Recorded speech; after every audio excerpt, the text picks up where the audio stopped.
Bonjour, bienvenue au mentoring de midi d'APMG. Je suis Magali Abri, directrice d'IT Chapter France. Nous sommes un organisme de formation accrédité par APMG en France pour donner des formations de gestion des relations business BRM en ligne ou en présentiel. Nous sommes aujourd'hui avec Olivier Abécassis, qui est vice-président d'IT Chapter et formateur BRM. Il est en charge de la communauté d'intérêt francophone pour le BRM Institute. Bonjour Olivier.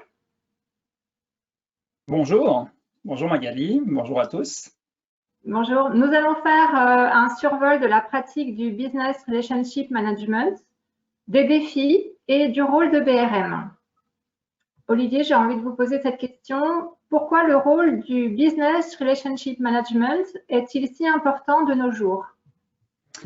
Merci Magali pour cette question. Donc, c'est vrai qu'il existe des défis communs à toutes les entreprises. Donc, la plupart des organisations traversent une période de transformation business et numérique en ce moment. Et elles investissent en fait dans des transformations qui parfois n'amènent que peu de valeur. Alors, souvent, ce que l'on voit, c'est une culture non coopérative. La résultante, c'est un manque d'innovation, des silos, manque de responsabilité.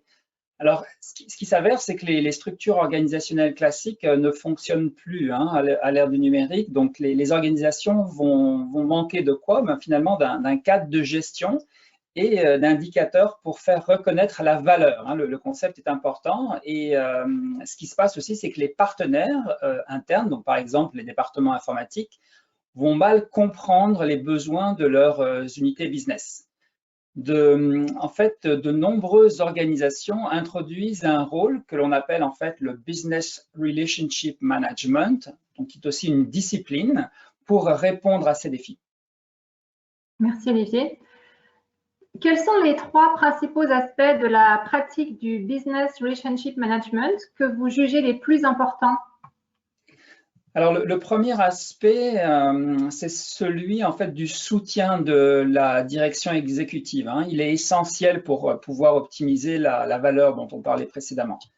Alors, pour qu'il y ait création de valeur dans ces entreprises, c'est important de clarifier les objectifs stratégiques de l'organisation et ça permet en fait d'aligner les initiatives clés et d'augmenter les chances de succès de ces initiatives. Alors cependant, ça ne conduit pas automatiquement à l'optimisation de cette valeur pour l'entreprise. Ce qu'il faut faire, en fait, c'est qu'on doit avoir une reconnaissance de l'optimisation de cette valeur et s'en assurer en établissant des partenariats stratégiques au sein de l'organisation et en élevant les niveaux collaboratifs vers des objectifs communs.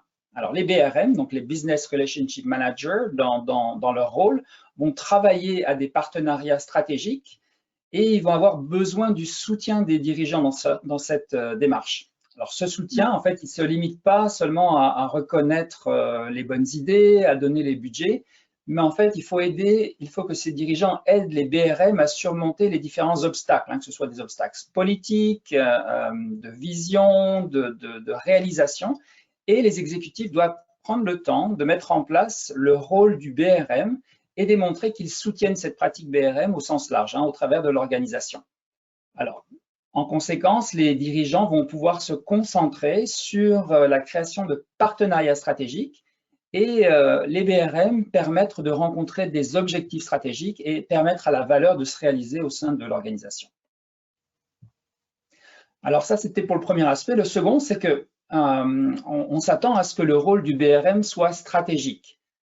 Alors, pour ce faire, le BRM, il doit être présent aux tables de décision stratégique. Il va devoir, en fait, apporter le plus de valeur possible en pouvant participer, en fait, à ces tables stratégiques.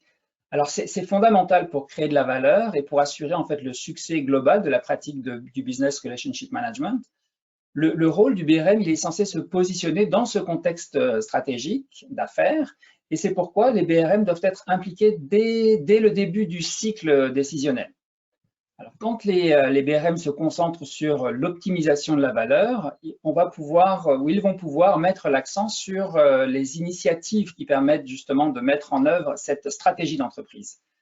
Donc, pour ce faire, il faut engager les BRM le plus tôt possible dans le cycle de décision Et de fait, les organisations seront plus à même d'identifier des opportunités intéressantes, de faire en sorte de pouvoir offrir une stratégie ou une vision plus globale de la situation.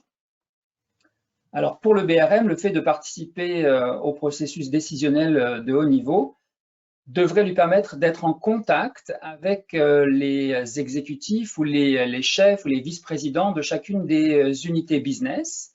Et ainsi, les exécutifs vont pouvoir garantir un bon positionnement du rôle de BRM.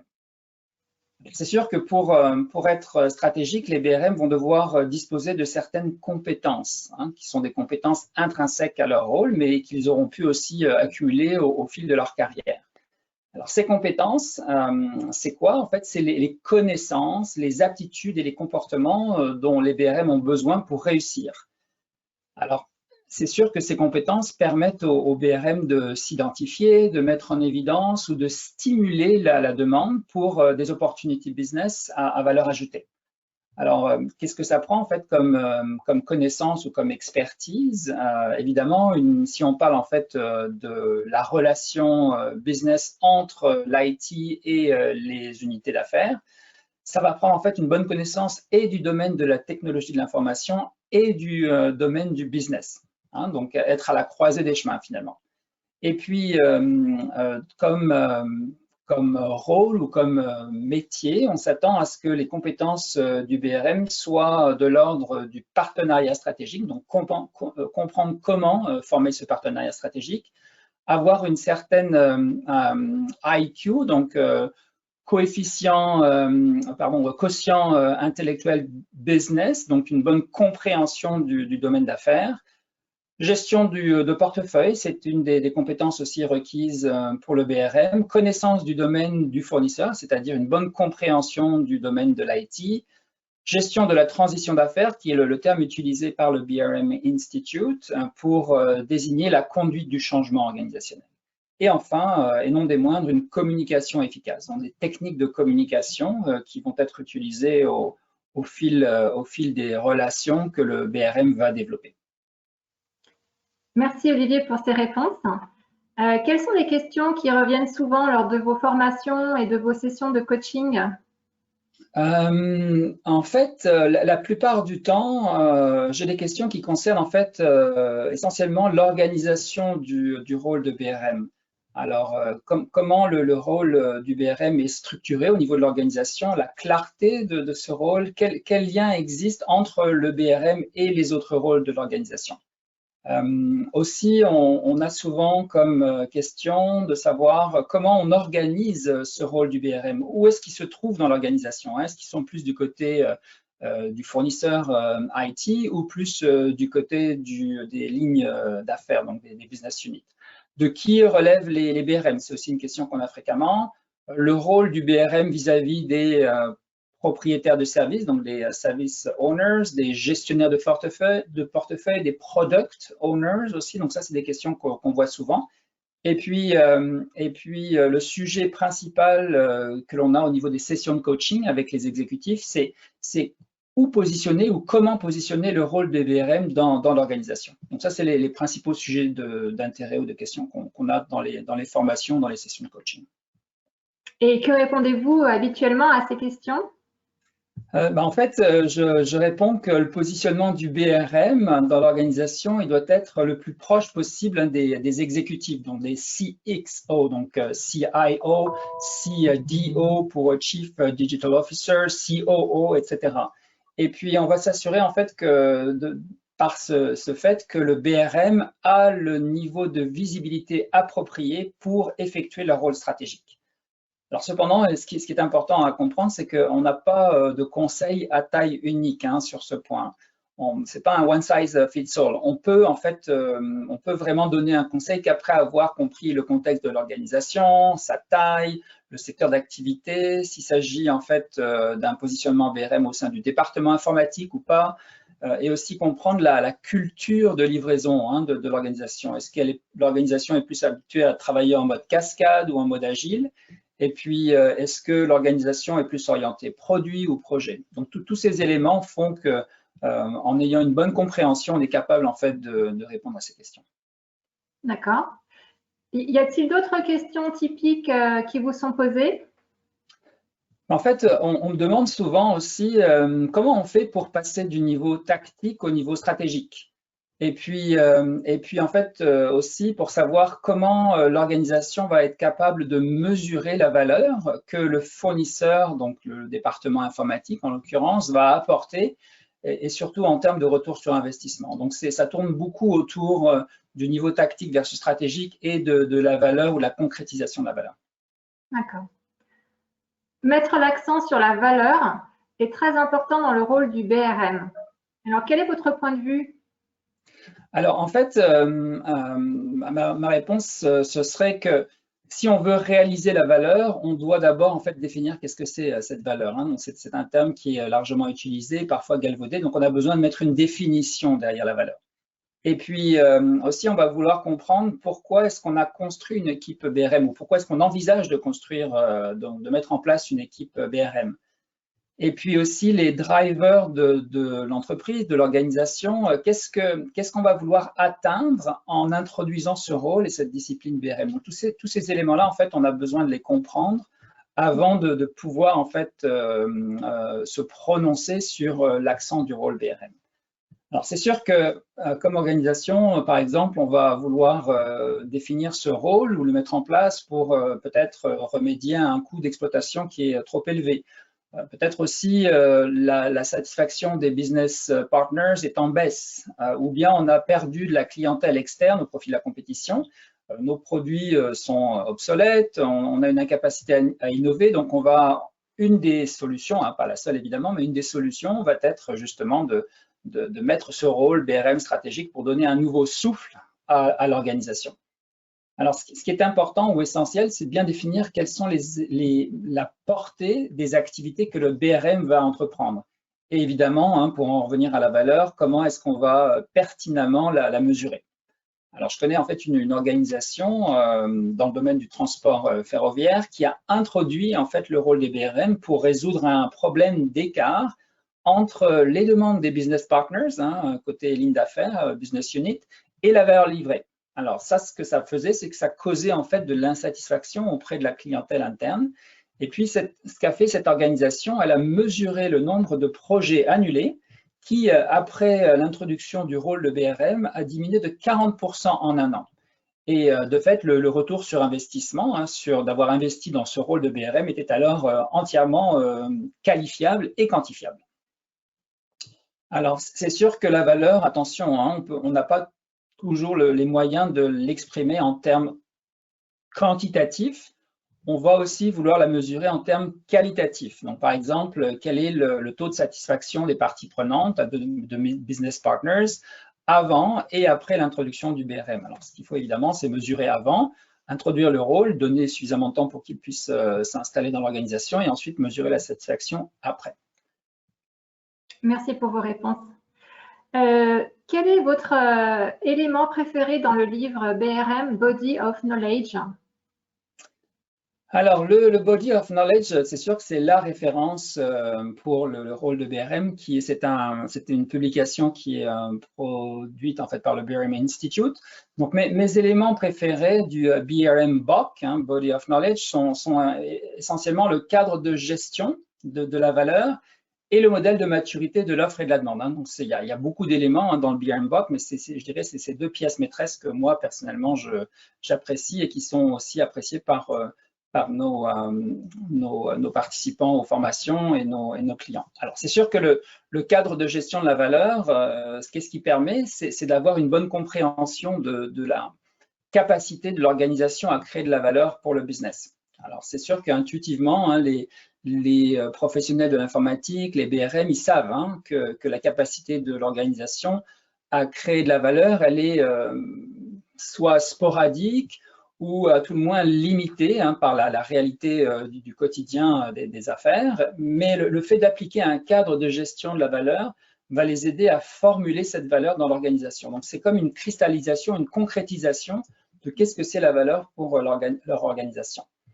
Et puis, donc le deuxième concept que j'apprécie beaucoup, c'est le modèle de maturité de la demande côté business versus celui de la maturité de l'offre côté fournisseur. Hein. Donc, on on met les deux en regard et ça apporte en fait une connaissance indispensable pour quiconque va s'intéresser à ce que l'on appelle la co-création de valeur et va évidemment souhaiter obtenir une place à la table stratégique, hein, parce qu'on s'entend que le rôle ultime ou le but ultime, c'est de pouvoir avoir voix au chapitre et d'être assis à la table stratégique, hein, pour un BRM.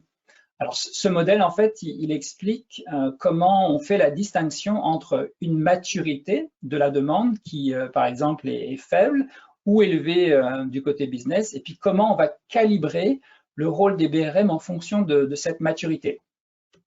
Et ça permet en fait de se distinguer comme BRM, soit au niveau tactique ou au niveau stratégique.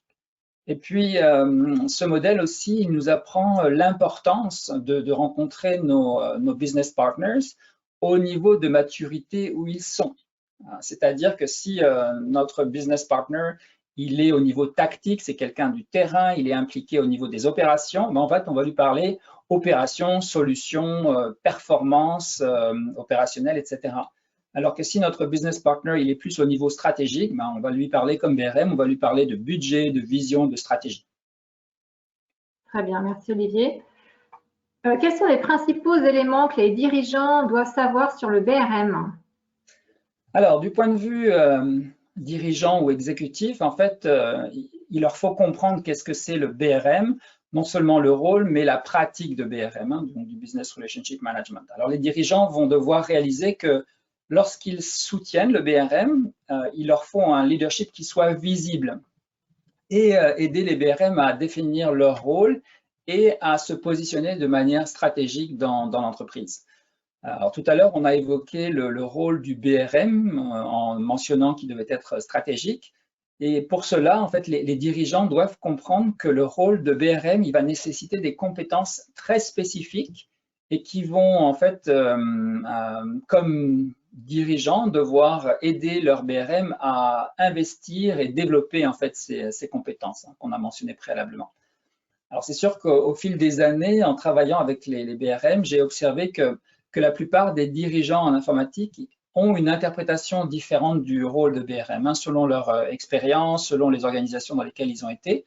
Donc, dans ce cas, en fait, je leur recommande de suivre un atelier qu'ils peuvent prendre avec nous qui s'appelle le BRM Executive Brief, qui va les aider en fait à créer une vision commune du BRM en tant que rôle, en tant que pratique et en tant que discipline. Et d'après votre expérience, quel avenir voyez-vous pour le BRM? Alors, les BRM, en fait, ils vont jouer un rôle important, hein, dans la mission de l'entreprise et en générant finalement de la valeur. Alors, de mon point de vue, l'avenir du BRM, il se situe surtout dans le positionnement stratégique, hein. C'est là que le BRM va pouvoir apporter une valeur ajoutée stratégique à l'entreprise en s'éloignant du positionnement tactique.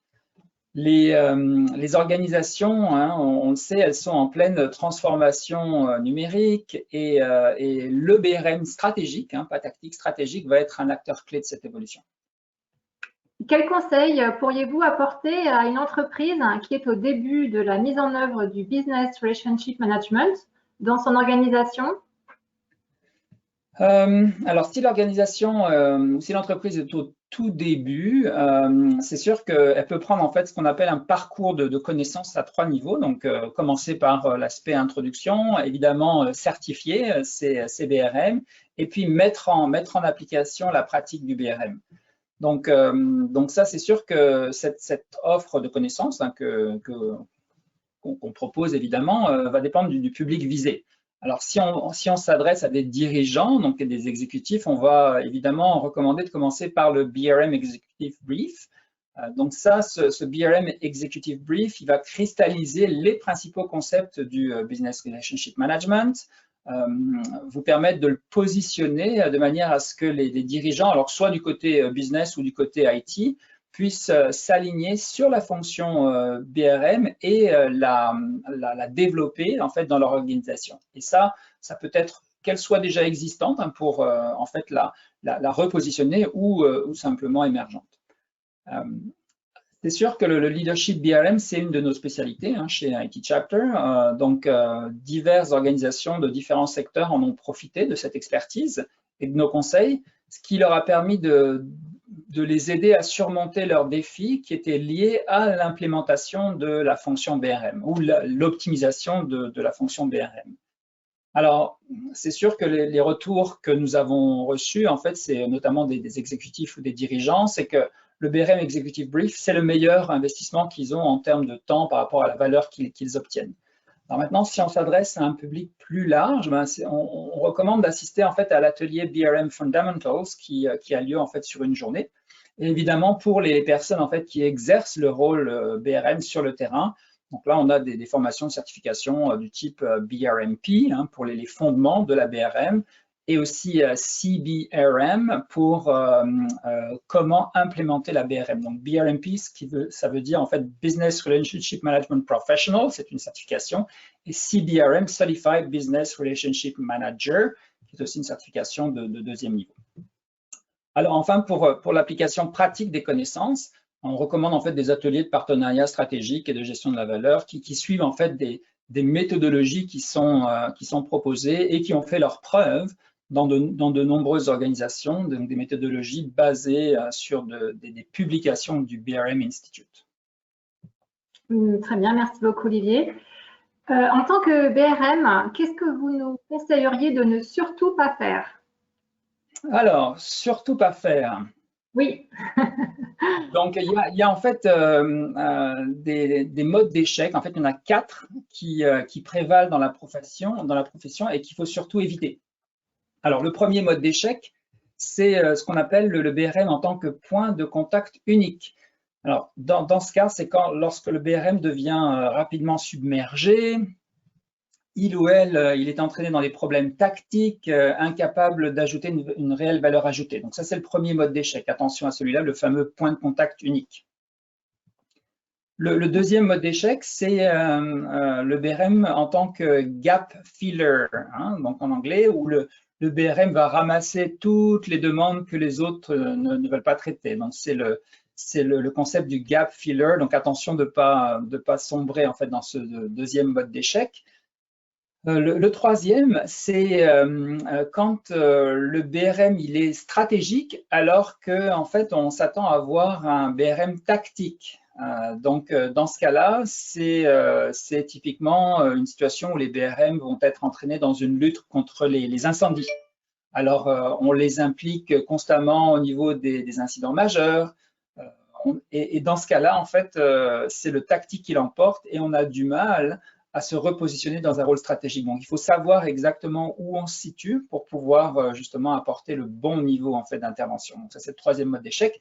Et le dernier, c'est en fait lorsque le BRM il est tactique, donc c'est l'inverse du précédent. Donc, le BRM il est tactique alors que c'est un BRM stratégique qui est nécessaire. Donc, il faut toujours garder présent à l'esprit que en fait un BRM stratégique exige d'avoir des compétences stratégiques, donc des compréhensions de la stratégie de l'entreprise pour être capable de répondre à son business partner. Très bien. Quels sont les principaux facteurs qui garantissent le succès de la pratique BRM? Alors, la pratique BRM, c'est sûr qu'elle va s'appuyer sur le premier facteur de succès qui est en fait la clarté du rôle de BRM. Donc, quand on clarifie le rôle du BRM, on va clarifier son but, ses objectifs, les règles d'engagement, quand est-ce qu'on fait appel au BRM, la portée du Business Relationship Management. Et tous ces éléments doivent être clarifiés dans la stratégie du fournisseur IT et la façon dont il opère, donc ce qu'on appelle modèle opérationnel. Et puis ensuite, en fait, un autre facteur de succès ou de garantie du succès, ça va être la maturité de l'offre. C'est-à-dire que comme fournisseur des technologies de l'information, comme département IT, on doit être en mesure de satisfaire la demande de l'organisation, et à la fois en quantité et en qualité, donc aussi en capacité ou au niveau opérationnel. Donc ça nous prend quoi? Ça nous prend une solide discipline de gestion des services qui est essentielle pour y parvenir. Et ce qu'on appelle en fait discipline de gestion des services, en fait, vous pouvez penser au cadre de gestion ITIL 4. C'est votre meilleur ami ou garant en fait du succès de la maturité de l'offre. Et puis un autre facteur critique de succès, c'est donc on a parlé de l'offre, maintenant c'est au niveau de la demande, c'est-à-dire la maturité de la demande. qui va être combinée à la compétence du BRM. Donc, toutes les deux doivent se rejoindre pour bien servir l'organisation. Eh bien, merci Olivier pour cet échange et pour vos conseils. Alors, je vous laisse le mot de la fin. Merci Magali, donc merci pour vos questions. Alors, tout simplement, je voudrais en profiter pour remercier APMG d'avoir organisé ce midday et aussi ainsi qu'à tous les participants pour votre attention et votre intérêt pour la pratique du Business Relationship Management. Et donc, je vous invite à suivre IT Chapter et APMG sur les réseaux sociaux, vous inscrire sur notre site www.itchapter.com, sur notre page LinkedIn ainsi que celle de l'APMG afin de pouvoir recevoir et nos lettres d'information et nos promotions sur les formations certifiantes BRMP et CBRM que l'on donne en fait en ligne chaque mois. Merci à tous et au revoir. Merci, à très bientôt. Au revoir.